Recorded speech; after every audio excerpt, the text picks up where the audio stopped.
ஃப்ரெண்ட்வுட்ஸ் நேயர்களுக்கு வணக்கம். இன்னைக்கு நம்மளுடன் யார் இணைஞ்சிருக்காங்கன்னா, நடிகையும் பாஜக நிர்வாகியுமான கஸ்தூரி அவர்கள் இணைஞ்சிருக்காங்க. வாங்க பேசலாம். சென்னையில ப்ராப்பர்ட்டி வாங்கணுமா இல்ல ரெண்டுக்கு வேணுமா இல்ல ப்ராப்பர்ட்டியை சேல் பண்ணணுமா? Commercial R residential? Contact akinmid.com 9384915181. Double engine ஆட்சி அப்படின்னு சொன்னீங்க. இங்க எடப்பாடி பழனிசாமி தனித்து பெரும்பான்மையா நாங்க அதிமுக தான் ஆட்சி அமையும் சொல்றாங்க. பாஜக தரப்புல இருந்து இங்க என்டிஏ கூட்டணி ஆட்சி தான், பிரதமர் மோடி கூட அவர் தான் அதான் பதிவு பண்றாரு. இது எப்படி பாக்குறீங்க இந்த வேரியேஷன்? இந்த காலம் மாறிக்கிட்டு இருக்குங்க. 60 ஆண்டு திராவிட கட்சிகளின் ஆட்சிங்கிறது இப்போ மாற வேண்டிய நேரத்துல தான் இருக்கு. மக்களுடைய மன ஓட்டத்தை புரிஞ்சு தேசியமும் மாநில சுயாட்சியும் கலந்த ஒரு கான்செப்ட் தான் இனிமேலுக்கு ஒர்க் அவுட் ஆகும். அறுதி பெரும்பான்மை பெற்று அவர்கள் தனியாவே ஆட்சி அமைக்க முடிந்தாலும் கூட பாஜக என்ற ஒரு முக்கியமான பங்குதாரரை, பாஜக மட்டும் இல்ல, இன்னைக்கு அமமுக இருக்கிறாங்க, அன்புமணி அவர்கள் இருக்காரு, பாமக இருக்கிறாங்க. தினகரன் ஐயா 5 வருஷங்களுக்கு முன்னாடி ஏறக்குறைய ஒரு 23 தொகுதியில வெற்றி வாய்ப்பா அதிமுக கிட்ட இருந்து பறித்தவர். இன்னும் பல தொகுதிகளில வெற்றி விகிதத்தை குறைத்தவர். அவரை இன்னைக்கு சேர்ந்தவர். அவர் நடுவுல போயிட்டார்.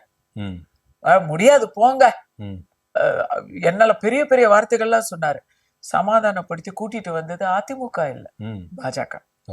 பாமக இன்னைக்கு கூட்டணியில இருக்கிறதுக்கு காரணம், அன்புமணி அவர்கள் இன்னைக்கு இருக்கிறதுக்கு காரணம் அதிமுகங்கிறத விட அதிமுக இணக்கம் தான் அவங்களுக்கு. ஒரு மொத்தமான ஒரு தேசிய ஜனநாயக கூட்டணி தான் ஒண்ணு. அதே போல இன்னைக்கு இன்னும் பல இல்ல, ஜி.கே. வாசன் அவர்களாவது தமிழ்நாட்டுல ஒரு பெரிய ஆட்சியில் இதுவரை அவங்க தமிழ்நாட்டுல சட்டமன்ற தேர்தல்கள்ல ஜி.கே. வாசன் ஐயா அவர்கள் ஒரு பெரிய இம்பாக்ட் உருவாக்குனது இல்ல. ஆனா அவருடைய முக்கியத்துவம் எங்க வருதுன்னா, பாராளுமன்றத்துல நெகோசியேஷன்ஸ்ல பாஜகவுக்கும் அதிமுகவுக்கும் நடுவுலயே அவர் ஒரு பெரிய பாலமாக இருந்திருக்கிறார்.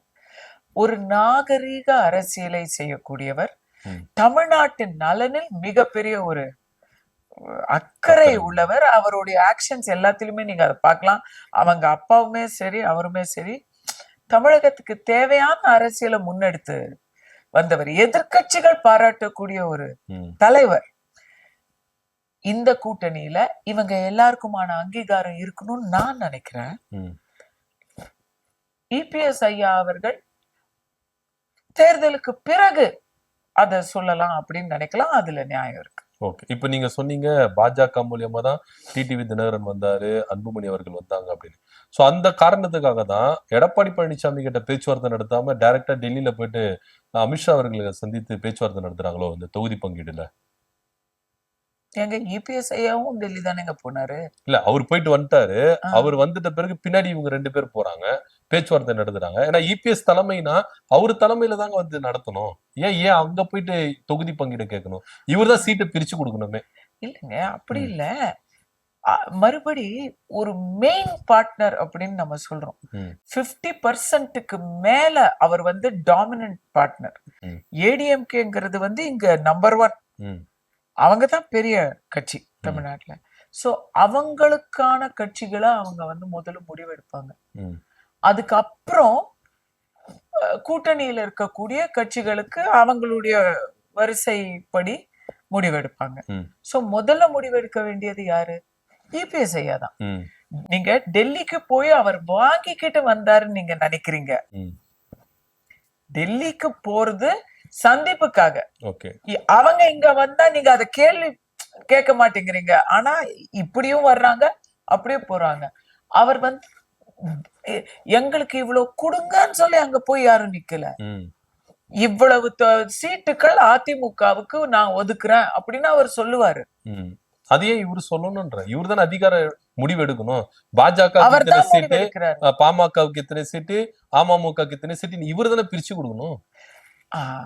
கூட்டணிக்கே அவர் தலைவர் அப்படின்னு நீங்க சொல்றீங்க. அதிமுகவுக்கு அவர் தலைவர், கூட்டணிக்கு தலைவர் அவர் இல்ல.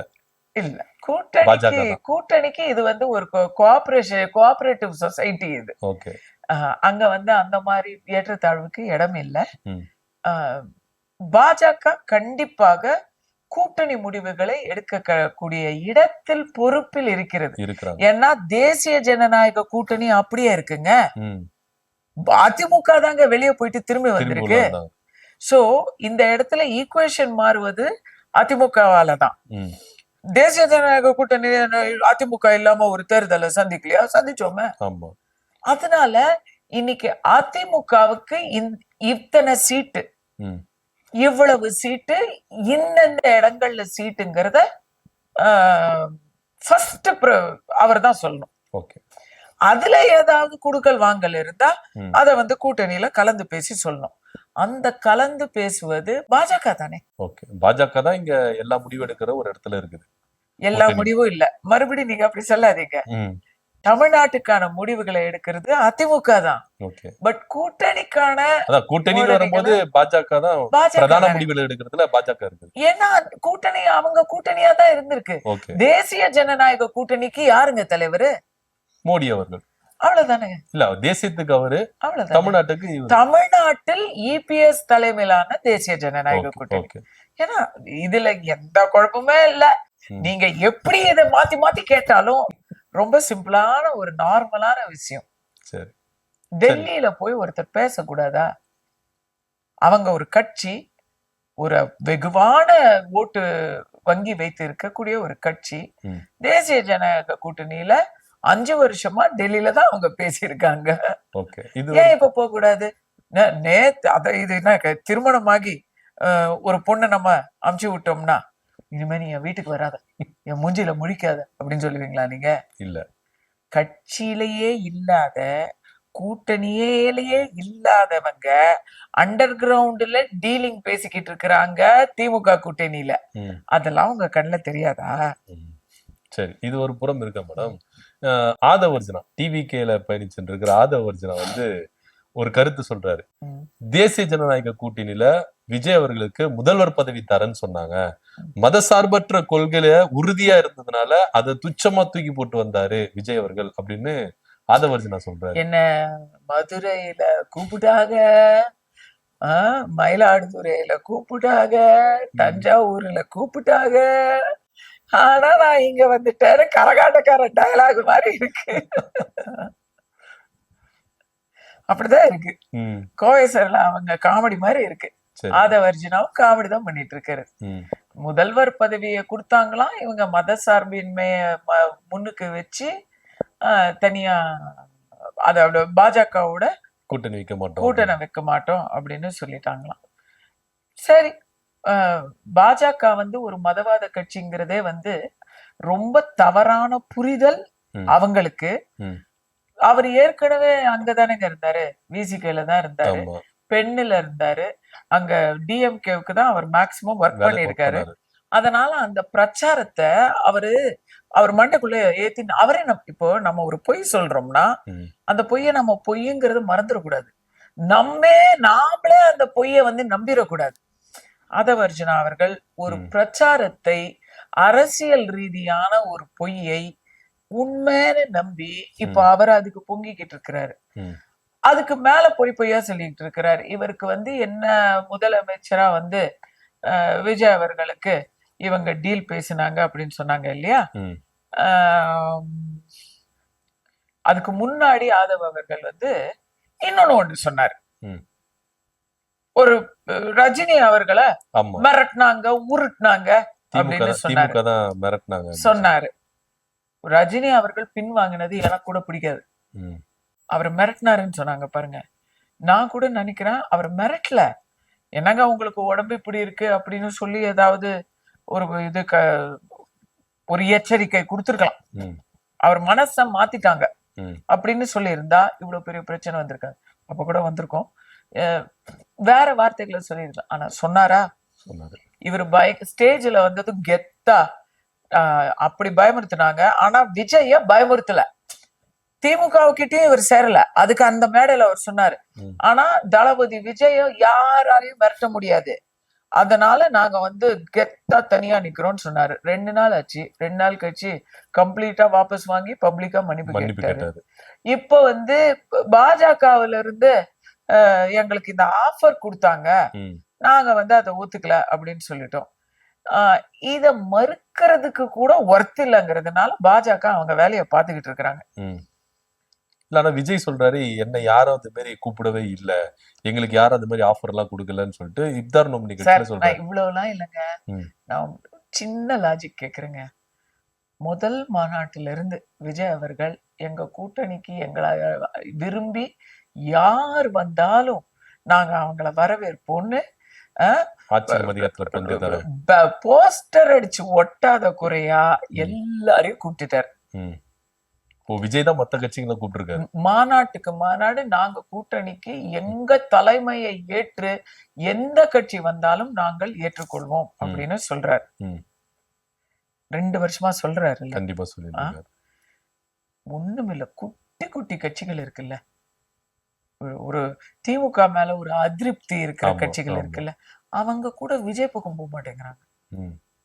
விஜய் தாவேகாவோட இன்னைக்கு கூட்டணியில இருக்கிற ஒரு கட்சி சொல்லணும். இல்ல, இருந்த கட்சி வெளியே வந்துருச்சு, சில சிறுபான்மையின அமைப்புகளை வெளியே வந்து இல்லைங்களா? நீங்க சொல்லுங்களா, நீங்க பாஜக கூட்டணி அப்படியெல்லாம் நீங்க பேசுற ஆளு தானே, அவங்க கூப்பிட்டாங்க இவங்க கூப்பிட்டாங்க பேசுற ஆள் தானே. ஏன் உங்களை நம்பி ஒரு சின்ன ஒரு இயக்கம் கூட வர மாட்டேங்குது? நீங்க மைனாரிட்டி எல்லாம் வந்து நீங்க வந்து மத நல்லிணக்கம் பேசுறீங்க, அவங்க நாங்க மத சார்புப்பா, நாங்க மத சார்பு. உங்களை பொறுத்த வரைக்கும் நான் அதை மறுக்கிறேன். ஏன்னா எனக்கு தெரிஞ்சு திமுக கூட்டணியில 3 இஸ்லாமிய கட்சி, கிறிஸ்துவ நல்லெண்ண கட்சியோ கிறிஸ்துவ மதநேய கட்சி அப்படின்னு ஒரு கட்சி, முஸ்லிம் லீக்னே ஒரு கட்சி, இன்னும் 4 மத கட்சிகளை அங்க வச்சுக்கிட்டு நீங்க வந்து யார மத சார்புன்னு சொல்லுவீங்க? அதுவே தவறான புரிதல். அப்படியே இருந்தாலும் சரியா, இந்துக்களுக்காக ஒரு கட்சி வந்து குரல் கொடுக்குது அப்படிங்கறது உங்களுக்கு பிடிக்கலன்னு வைங்க. உங்களுக்கு பிடிக்கல, இந்துக்களுக்கு வந்து திருப்பரங்குன்றத்தை பத்தி நீங்க சும்மா இருந்தீங்க, யாராச்சும் இருப்பாங்களா? நீங்க மதத்தையே விடுங்க, அங்க வந்து ஒரு மிகப்பெரிய ஒரு சச்சரவு நடந்துகிட்டு இருக்கு, அதுல நீங்க எதுக்கு சும்மா இருந்தீங்க? ஆனா கேரளாவில எங்கேயோ ஒரு கிறிஸ்துவ குடும்பத்தை அடிச்சுட்டாங்க அப்படின்னு, அது ஒரு ஏதோ ஒரு இடத்துல நடந்த ஒரு சம்பவத்துக்கு நீங்க வந்து அறிக்கை விட்டீங்க. அப்புறம் ஸ்கிரிப்ட் எழுதுறவரை நாம சொல்லுவோமா மாட்டோமா? ஜான் ஆரோக்கியசாமி அவர்களுக்கு எது முக்கியம்னு தோணுதோ அதை தான் நீங்க பேசுறீங்க. உங்களுக்கு எங்கெங்க இந்த ஃபண்ட் வருதோ அதைத்தான் நீங்க பேசுறீங்க. கேரளாவில கிறிஸ்டியனை பேசுறீங்களா, தமிழ்நாட்டுல இந்துவ நீங்க ஏன் பேசல? அதுக்கு பேரு மத நல்லிணக்கமா? அதுக்கு பேரு தாங்க பயந்தாங்குழித்தனம்.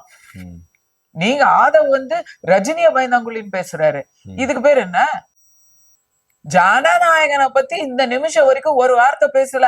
ஒரே ஒரு இதுல வேலூர் மாநாட்டுல நன்றி சொன்னார், எனக்காக குரல் கொடுத்த எல்லாருக்கும் நன்றி சொன்னார். எத்தனையோ நாள் கழிச்சு. நான் எதுக்கு வரேன்னா பாயிண்ட்டுக்கு வரேன். சரியா, நாங்க தான் இந்து கட்சி பாஜக, ஓகே, அது உண்மையே இல்லை. ஏன்னா இன்னைக்கு சையத் அட்டா கான் பீகார் கவர்னர் எந்த கட்சிங்க? பாஜக. ஆரிஃப் முகமது கான் கேரளா கவர்னர் பாஜக. சையத் சிக்கந்தர் பிஷ்ட் தானே, அவரும் கேரளா கவர்னரா இருந்தவர். எந்த கட்சி? பாஜக. இந்த ஷாசியா இல்மின்னு ஆப்புல அரவிந்த் கெஜ்ரிவால் கட்சியில இருந்தாங்க ஒருத்தங்க, இன்னைக்கு அவங்க எந்த கட்சியில இருக்காங்க? பாஜக. இன்னும் நான் சொல்லிட்டே போட்டுமா லிஸ்ட்? முஸ்லிமுக்கு ஒரு லிஸ்ட் சொன்ன மாதிரி கிறிஸ்டியனுக்கு ஒரு லிஸ்ட் சொல்லுவேன், நானு ஜெயினுக்கு ஒரு லிஸ்ட் சொல்லுவேன், பார்சிக்கு ஒரு லிஸ்ட் சொல்லுவேன். ஷஹசாத் பூனாவாலான்னு ஒருத்தர் இருந்தாரு காங்கிரஸ்ல, அவர் தாங்க நேஷனல் ஸ்போக்ஸ் பர்சன். இன்னைக்கு எந்த கட்சியில இருக்காரு? காங்கிரஸ் தானே மத நல்லிணக்க மைனாரிட்டிக்கு உகந்த கட்சி. ஷஹசாத் பூனாவாலா இன்னைக்கு எந்த கட்சியில இருக்காரு? பாஜகல இருக்காரு. ஏகே ஆண்டனி மகன் இன்னைக்கு பாஜகல இருக்காரு. சொல்லிக்கிட்டே போலாங்க. இவருக்கு அது தெரியல. இவங்க கட்சியில ஸ்கிரிப்ட் எழுதுறத படிக்கிறாரு அவருக்கா வந்து ஹோம்ஒர்க் இல்ல. சோ எழுதுறவங்களுமே ஹோம்ஒர்க் பண்ணல. சரி, ஓகே, உங்களுக்கு நீங்க தான் மத நல்லிணக்கமாச்சே, உங்க பக்கம் ஏன் ஒரு முஸ்லிம் கட்சி கூட வரல? ஏன் வரல? விவசாயிகளுக்கு தான் நீங்க எல்லாம் பண்றீங்களா, ஏன் வரல? சரி, பெண்கள் அமைப்பு எது வந்திருக்கு? இல்ல. நீங்க தானே சொன்னீங்க, நீங்க வந்து நாட்டுல இருக்கிற பெண்களுக்கெல்லாம் நீங்க பாதுகாப்பு நல்லாதான் கொடுப்பேன்னு பேசுவீங்க. சரி, அந்த நாட்டுல தமிழ்நாட்டுல இருக்கிற பெண்களுக்கு நீங்க என்ன என்ன பேசுறீங்க? வீட்டுல இருக்கிற பெண்கள் எனக்கு தெரியாது அதை பத்தி, நான் அதை பேசல. ஏன் மேடம், நீங்களும் ஒரு பெண் தானே, பெண்ணுக்கு ஆதரவா வாங்க. நான் பெண்ணு அதாங்க, பெண்ணுக்கு நான் ஆதரவா பெண்ணுரிமை பேசுறேங்க. எந்த பக்கம் நியாயம் இருக்கோ நான் அந்த பக்கம் தாங்க இருக்கேன். நான் மட்டும் இல்லைங்க, தமிழ்நாட்டு பெண்கள்ல வந்து இன்னைக்கு நான் அடிச்சு சொல்லுவேன், விஜய் ரசிகர்களா வெறியர்களா இருந்த ரசிகர்கள் இன்னைக்கு வந்து நான் ஓட்டே போட போறது இல்லைங்கன்னு வீட்டுல வருது விரக்தியா பேசுறவங்கள எனக்கு தெரியும். எதுக்குன்னு நான் சொல்ல அவசியம் இல்லை. உங்களால ஒரு துக்கடா கட்சியை கூட உங்க கூட்டணியில சேர்க்க முடியல. ஆனா மேடையில வந்து பாஜக கூப்பிட்டாங்க, நாங்க போகலன்னு யாருங்க நம்புவாங்க? திமுக கூப்பிட்டாங்க, நாங்க போகல. திமுக எதுக்கு கூப்பிடணும்? உங்களை எதுக்கு கூப்பிடணும்? திமுக வேற வேலை, அவங்களுக்கு ஒரு நல்ல கூட்டணி, அவங்க கூட்டணியில ஒரு மாற்றம் கூட இல்லாம இம்மி பெசகாம இன்னைக்கு வேல்முருகன் ஐயா வெளியே வந்திருக்காரு. இல்லைன்னா அதுல எந்த மாற்றமும் இல்லாம எல்லாருக்குமான மரியாதையும் கொடுத்து, எதிரியா இருந்தாலும் உள்ளது உள்ளபடி நான் ஒத்துக்கிறேன். இன்னும் 2 பெரிய திமிங்கலங்களையும் அவங்க வந்து சேர்த்திருக்கிறாங்க. ஓபிஎஸ் ஐயாலாம் ஏன் அதை செஞ்சாருன்னு எனக்கு தெரியல. அது அவருக்கு வந்து அரசியல் வாழ்க்கையில ஒரு பெரிய கரும்புள்ளியா நான் பாக்குறேன். ஏன்னா அம்மா பார்த்து வச்ச ஒரு முதலமைச்சர் போய் திமுக சேர்றது வந்து துரோகம். அது தர்ம யுத்தம் இல்ல, அது மிகப்பெரிய அதர்மம். அது அவர் பண்ணது. இன்னும் அவருக்கு அரசியல்ல பதவி மோகம் இருக்குங்கிறது. அவருதான் அப்படி போனாருன்னா அவரையும் கூப்பிட்டுக்கிட்டாங்க பாருங்க திமுகல. இத நம்ம எப்படி சொல்றது? திமுக வந்தாரை வாழ வைக்கும். இல்ல, நிஜமா அரசியல்ல வாய்ப்பு இழந்தவர்கள் ரிட்டையர்டு பீப்புள் கிளப் மாதிரி ஆயிட்டாங்க திமுக. யாரு பிரிஞ்சு வந்தாலும் சேர்த்துக்கிறாங்க. ஃபர்ஸ்ட் ஏடிஎம்கேல இருந்து இவங்கெல்லாம் போனாங்க, சில எம்எல்ஏஸ் எல்லாம் போனாங்க, அவங்களையெல்லாம் சேர்த்துக்கிட்டாங்க. அதுக்கப்புறம் ஓபிஎஸ்ஏ போனாரு, சேர்த்துக்கிட்டாங்க. தேமுதிக போகுது. வடிவேலுவை வச்சு போன எலெக்ஷன்ல வந்து விஜயகாந்த் அவர்களை திட்டினவங்க தானே இவங்க. அவங்களுக்கும் அதை பத்தி கவலை இல்லை, இவங்களுக்கும் அதை பத்தி கவலை இல்லை. ஆனா அதை நான் பாராட்டுறேன். ஒரு கூட்டணினா எவ்வளவு பேர் நீங்க சேர்த்துக்கிறீங்களோ அவ்வளவு பேர் வலுவை நீங்க சேர்த்துக்கிறீங்க. இதெல்லாம் வலுன்னு நினைச்சு அவங்க சேர்த்திருக்காங்க, இதெல்லாம் பேக்ஃபயர் ஆகும். பட் அவங்களுடைய ஸ்ட்ராட்டஜி அவங்க கலையாம இருக்கிறாங்க. விஜய் அவர்களுக்கு கூட்டணியை பத்தி பேசுறதுக்கு அனுபவம் இருக்கா? இல்ல. சரி, ஏதாவது ஆதரவு இருக்கா? இல்ல. அவர் எதுக்கு பேசுறாரு? அவர் பேசல, கூட இருக்கிறவங்க ஆதவர்ஜுனா தான் பேசுறாப்ல. பாவம் புஷி ஆனந்த் பேசல, அவர் இதெல்லாம் பேசல, தெரியாது அவருக்கு. அவர் பாவம் பாண்டிச்சேரியில, அவரே இங்கதான் நிக்க போறாராம். பாண்டிச்சேரியில நிக்கிறாரு, அவர் இங்கதான் நிக்கிறதா கேள்விப்படுறேன். வாழ்த்துக்கள். பட் அந்த கட்சியில யார் பேசுறாங்கன்னு பார்த்தா, இதோ இன்னும் ஒரு 2 நாள்ல மன்னிப்பு கேட்கிறவர் தான் பேசுறாரு. அவரே வந்து இவ்வளவு ஏங்க ஆதவர்ஜுனா வீட்டுல அவருக்கு ஆதரவு இருக்காங்க? இல்லங்க, அவங்க மச்சானே சொல்றாரு, என் குடும்பத்துக்கு பெரிய துரோகம் செஞ்சவரு ஆதவர்ஜுனா, மனைவியோடைய சகோதரர். ஆமா. நான் அப்புறம் நாகரிகமா பேசணும்னு பாக்குறேன். அது என்ன, அந்த கட்சியில நாட்டுக்கு நல்ல ராஜா வீட்டுக்கு வேம்பு ராஜான்னு ஒரு பழமொழி சொல்லுவாங்க. ஓகே, அப்படிதான் இருக்கு. சரிங்க மேடம், இப்ப கடைசியா 2026 தேர்தல் களம் யாருக்கு ஆதரவா இருக்கு? ஏன்னா இப்ப 4 முனை போட்டி அப்படின்ற போது 5 முனை போட்டியா வந்திருக்கு. சசிகலா அவர்களும் ராமதாஸ் அவர்களும் கூட்டணி சேர்ந்திருக்காங்க. சோ அதனால தேர்தல் களம் யாருக்கு ஆதரவா இருக்கும்? எனக்கு வந்து எனக்கு ரொம்ப, நான் உங்களை பாராட்டுறேங்க, நான் மனசார உங்களை பாராட்டுறேன். 5 முனை போட்டின்னு சொன்னீங்க பாத்தீங்களா, கலை யதார்த்தமா தானே மேடம் இருக்கு. எது கலை யதார்த்தமா? ம். தென்னந்தோப்பு சின்னம் எத்தனை பேருக்கு தெரியுங்க? என்னங்க? ஆனா இருந்தாலும் ஒரு சில சமுதாய வாக்குகள் அவங்களுக்கு இருக்குதானே மேடம். தென் மாவட்டங்களை நீங்க எடுத்துட்டாலும் வட மாவட்டங்கள் ஸ்பாய்லரா இருப்பாங்க. ஜாதி ஓட்ட பிரிப்பாங்க. இப்ப ஓபிஎஸ் ஐயா இருந்தாங்க இல்லையா, சேம் ஓபிஎஸ் ஐயாவுடைய ஓட்டு தான் சசிகலா அம்மாவுடைய ஓட்டும். அவங்க 2 பேரும் தான் அடிச்சுப்பாங்க. இது திமுகவுக்கு கொஞ்சம் பின்னடைவு. ஓகே. திமுகவை எப்படி சொல்றது, ஓபிஎஸ் ஐயாவுக்காக சிலர் திமுகவுக்கு ஓட்டு போடணும்னு நினைப்பாங்க இல்லையா, அவங்க இப்போ சின்னம்மாவுக்கு போட்டுருவாங்க இல்லையா. அது ஒரு இதுதான். சின்னம்மா, அதுக்கப்புறம் மருத்துவர் ஐயா, அவங்க ஒரு தந்தை, அவர் அது என்ன, யாரை நம்பி நான் பிறந்தேன் போங்கடா போங்கன்னு பாட்டு பாடிக்கிட்டு இருக்காரு அவரு. அப்படித்தானே இருக்கு? ஆமா, அப்படிதான் இருக்கு. எங்க ஊரு ராசாவா படம் பேரு, சிவாஜி அவர்கள். சிவாஜி கணேசன் வீர அப்பா பேசிட்டு இருப்பாரு, அவர் அந்த மாதிரி பேசிட்டு இருக்கிறாரு. மிகப்பெரிய தலைவரா ஒரு காலத்துல இருந்தவர், தமிழகத்தின் வெற்றி தோல்வியை தீர்மானிக்கக்கூடிய இடத்துல கூட ஒரு காலத்துல இருந்தவர். இன்னைக்கு தமிழக மக்களை விட்டுட்டு தன்னுடைய வீடுகளுடைய விஷயங்களை மட்டும் பாக்குற இடத்துக்கு வந்துட்டார். தமிழகத்துல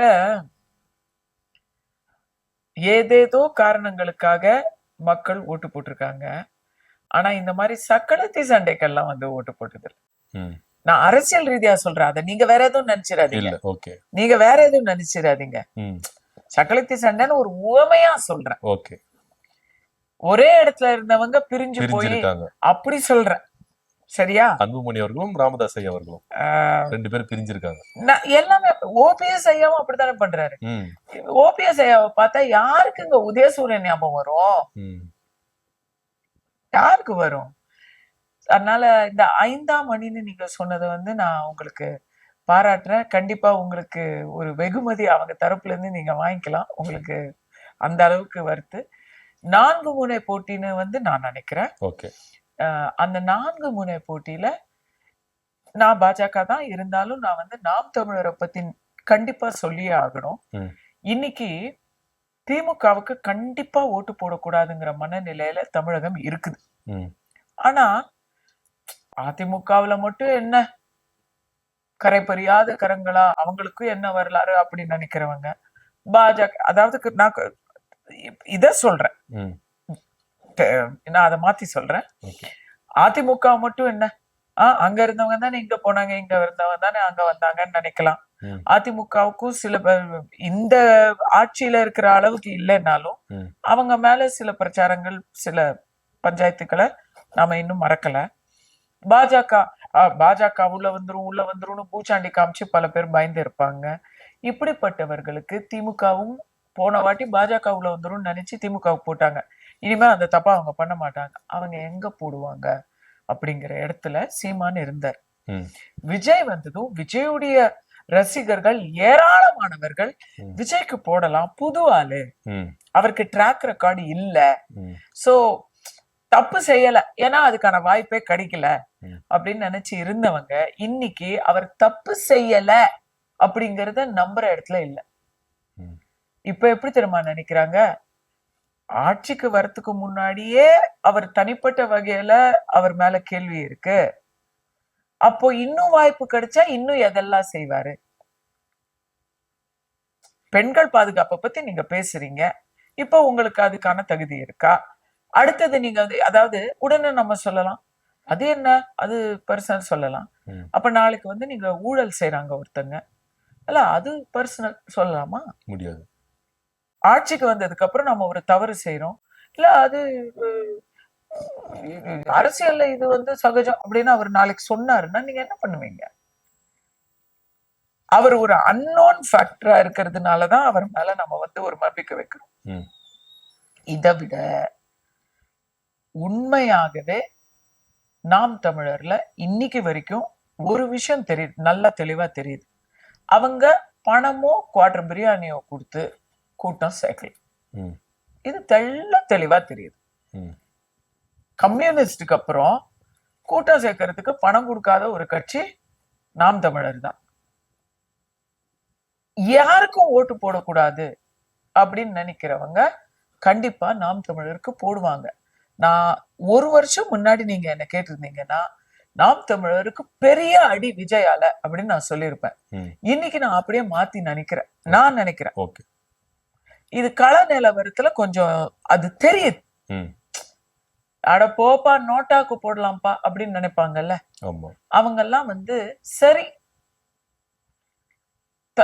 தமிழ் தேசியம் அப்படிங்கறத தாண்டி மாற்றாக ஒரு கட்சியா இன்னைக்கு பாக்குறேன். ரொம்ப நன்றி மேடம். நாங்க கேட்ட கேள்விக்கு எல்லாத்துக்கும் பொறுமையா பதில் சொன்னதுக்கு ரொம்ப நன்றி.